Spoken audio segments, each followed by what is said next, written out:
Okay, we're on. Cool. This is our engineering design project. By Hannah, Maddie, Jenna, Shannon, and Kristen. And Maeve. And Maeve. Alright, so here's our rationale. So why did we pick this topic? We all have found that there's an issue of not being able to keep plants alive when we go away for short trips that are like a day or a couple of days. And we wanted to come up with a solution to this problem because it was a pretty common issue that I think a lot of people have that we felt like could have a pretty simple solution. So why is it important? It's important because it's just a common problem that a lot of people have, and we want to be able to keep plants alive. That's very important. And the problem is, how do we design a system that slowly releases water to water our plants while we are away for several days using simple at-home materials? And the benefits of solving this problem is that we can keep plants from dying while people are away. And another added benefit is that you can save money because you don't have to buy new plants, as well as also not having to find someone to water your plants for you while you're gone. Alright, so for the ask part, we were talking about how plants need that consistent watering to stay healthy. So that problem was just like, how are we gonna do it where you're gone for a couple days or weeks even? So our solution was to make 2 water bottles that had holes in the caps where we could put them into the soil and they would slowly release water over that time that you're gone. So the first one that we made 2 models. It had some smaller holes in it, and we kind of put a dime on it to overlap a little bit, and that helped it slowly release. And then we had one that had larger holes, which made it go a little bit faster. So that could be like, oh, if you're gone for a longer amount of time, or even like 2 days. But that small one, that could help you last a couple weeks. And then for the cost of it, we said that it must be inexpensive. Not everyone wants to go buy really expensive materials just to do this, so we use like household items such as plastic water bottles. It's very easy to set up, refill, even adjust it.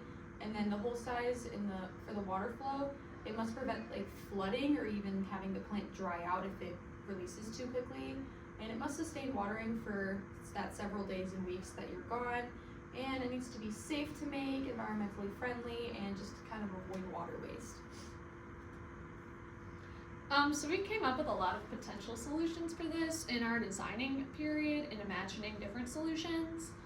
So option 1 was one that we discussed in class, was something with a bit of research using diaper crystals and putting them in the soil. So what you would do is you would mix in diaper crystals with water and make a paste over time that you can put in the soil, and it would keep the soil moisturized for a very extended period of time, mostly through like a month or 2.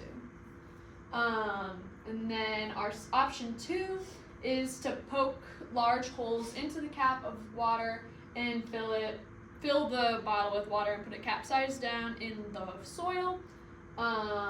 And you can see my beautiful drawings over here of the paste. And then our cap is 1 hole, and seeing how much that releases.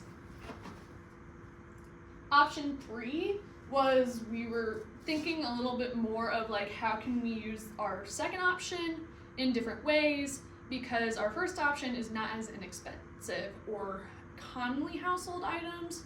I have a baby niece, so we do have diapers, but most college students do not. Poke 3 holes, and option 3 is to poke 3 holes that are kind of like standard size, and then using a mechanical pencil, and we fill the bottle with water and we put it capsized down in the plant and let it fill with water. And then our 4th design is doing 3 small holes and using a dime so you can adjust the amount of water a certain plant can get, depending on what the type of plant is and how long you'll be gone. Same with the capsized down the soil. Is this me? Oh, I think that option 4 is the best solution for our problem for watering plants when you are gone for an extended trip. Mostly because, like I said, it's the only one that has adjustable no matter what plant you're putting it in or how long you're going on this trip. You can put the dime on how many holes that you want or take it off altogether. And it is also our cheapest option, costing a total of 10 cents. And I think that these are commonly obtained items, recyclable, change, stuff like that you might have just lying around and that you might not be using for other purposes. And this can help towards sustainability. And this method can keep your plants watered for an extended period of time. And some of the science concepts that we looked into for this was evaporation, photosynthesis, different things that plants need to survive, and the seasons.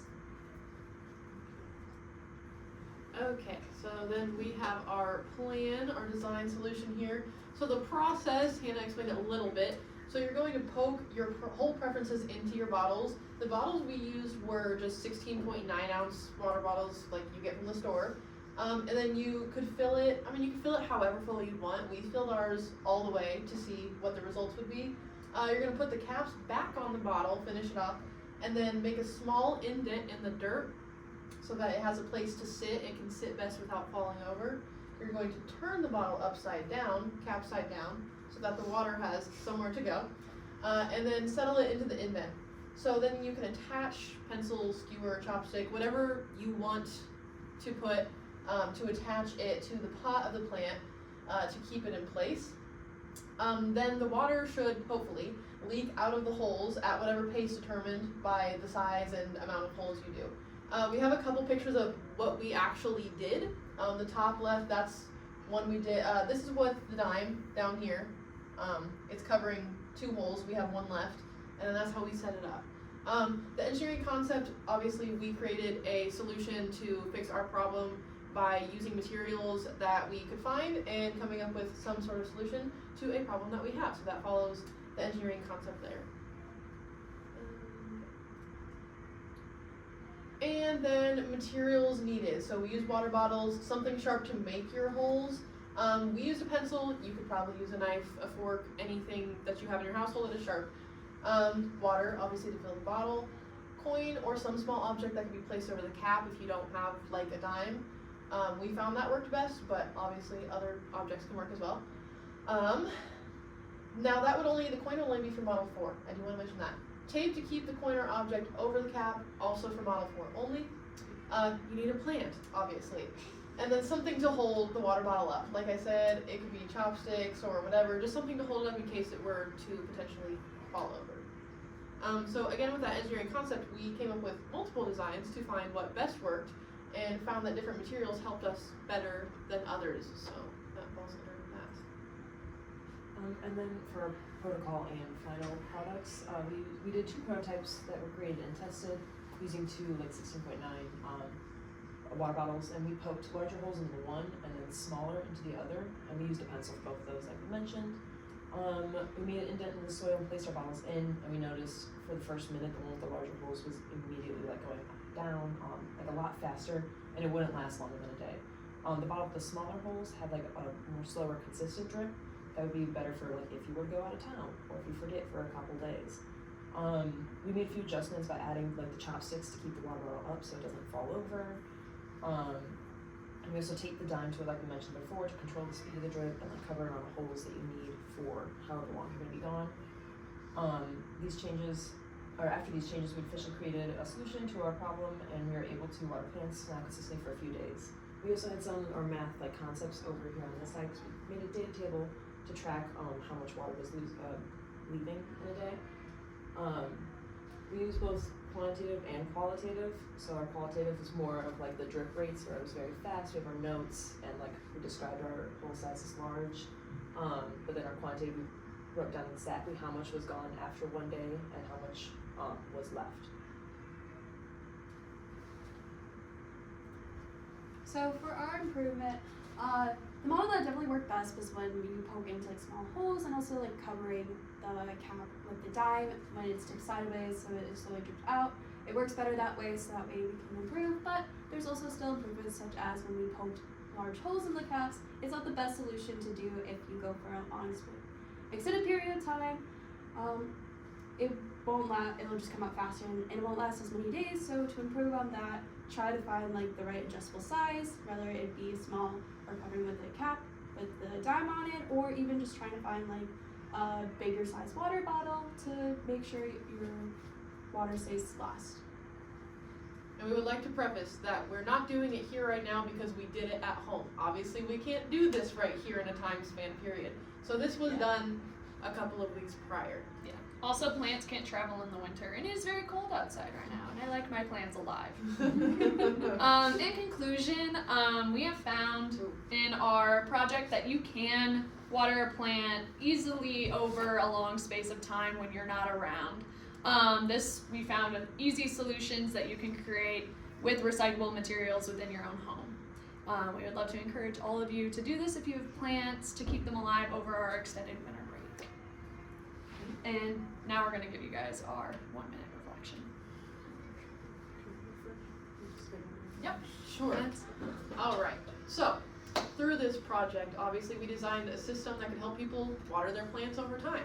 I had never actually thought about this, to be honest, because, I mean, I don't own a lot of plants, but I know that this is an issue for other people. I definitely learned that there are so many different models, and that really you have to find what works best. There are multiple that can work best, some work better than others, and I just thought it was really interesting to learn about how we can water plants when we're not home. How I can use this in my future classroom is through hands-on activities. Obviously, we did this in person. We got our hands dirty, if you will. So I think that would be something good that you can implement with your students, is to be able to do hands-on activities like that so they can see physical results and be able to connect that information. So I would definitely say that I learned a lot more about the engineering design process and concept as a whole, as well as the scientific concepts of plants and watering. Yeah, very similarly, I also learned a lot about engineering concepts. I feel like I learned a lot about just the process of engineering, that it's a lot of trial and error and finding many different solutions to solve a problem. It's not just about like finding one correct solution, but it's about constantly trying new ideas and strategies to like improve the design and innovate the solution over a long period of time. And I also just learned about like the group effort that it takes for engineering, of like bouncing ideas off of each other, and coming up with new ideas and testing them together, and it's a lot of building teamwork. And I feel like this is a really beneficial activity to do in the classroom, because it builds just a lot of skills like creativity, problem solving, critical thinking, teamwork, so many things like that. And so it's definitely something I would implement in the classroom. Something I learned was, again, kind of how I have a similar issue where I don't water my plants often. I always forget, or I travel away for a bit. So actually coming up with a solution was very helpful. I did this during Thanksgiving break because I left all my plants at home alone. So I really like that this was personalized, and that's something I want to bring into my classroom as well. The fact that we got to choose something that would actually benefit us, or something that piques our interest. I also like the idea of creating a solution yourself. Instead of just following a guideline and going through with it, you get that element of creativity that comes through, and like originality. I also like working through problem solving skills, so doing that trial and error and fixing it after you made a mistake. Like we realized, oh, some holes were too big, we gotta fix that. I like having kids go back through their work and seeing how they can make it even better. So for me, through this process, I just kind of learned that it helps break down real world problems. I have used something like this, like my nana uses it, my mom uses it, but it's just an expensive product to have. So this is really great for like a cheap option for people that maybe are on a budget, or even college students that leave their plants over break. Like I left mine over break, and since I didn't do this, my plant died, and I will be trying to fix it. But in my future classroom, I do want to adapt it kind of for like those younger elementary and the upper elementary students. So I'd make it a little bit more challenging for the older students. Maybe they could add their different takes on it, or maybe design something even better, like not using a water bottle. For the younger students, we would have them use a water bottle, because for them, sometimes building complicated things is a little bit more tricky. But I would also extend it to just kind of challenge them, make their own prototypes, and then I would have them measure water differently. And with the younger kids, I would have them maybe use rulers to like measure how much water is left, or just kind of observe it. So, yeah. So similar to what Maddie and Jenna said, I don't have plans either. So I don't really like have like an opportunity to do this project, but if I do have a plan at some point, I probably will. I do think this is important, especially when it comes to like wanting to improve or like try to find your own like solutions. I feel like it's a good hands-on experience because I never experienced something like this before. But one thing for my future classroom, I mainly focus on improvements, is I want students to like have a chance to like refix their mistakes. So like with older kids, I would ask them, say, what is one thing you would want to change with like your project? And like have them always like keep doing that trial and error, so like they never have that chance to say like, well, I give up, I can't figure out what I'm doing, versus like on the younger side, they'll still have that chance to like want to improve, but like I'll be helping them, giving suggestions on like where do you think where it went wrong, like look back at your data, like try to like have that brainstorming moment with them. Yeah.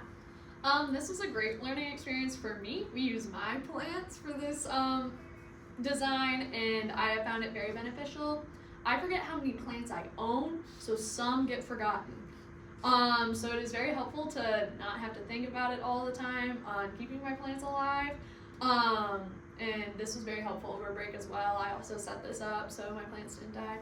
I think the main thing about engineering that I learned is that it doesn't have to be super complicated. In my brain, my uncle builds roller coasters, and I'm like, oh, that's engineering. And you're building this crazy apparatus for people.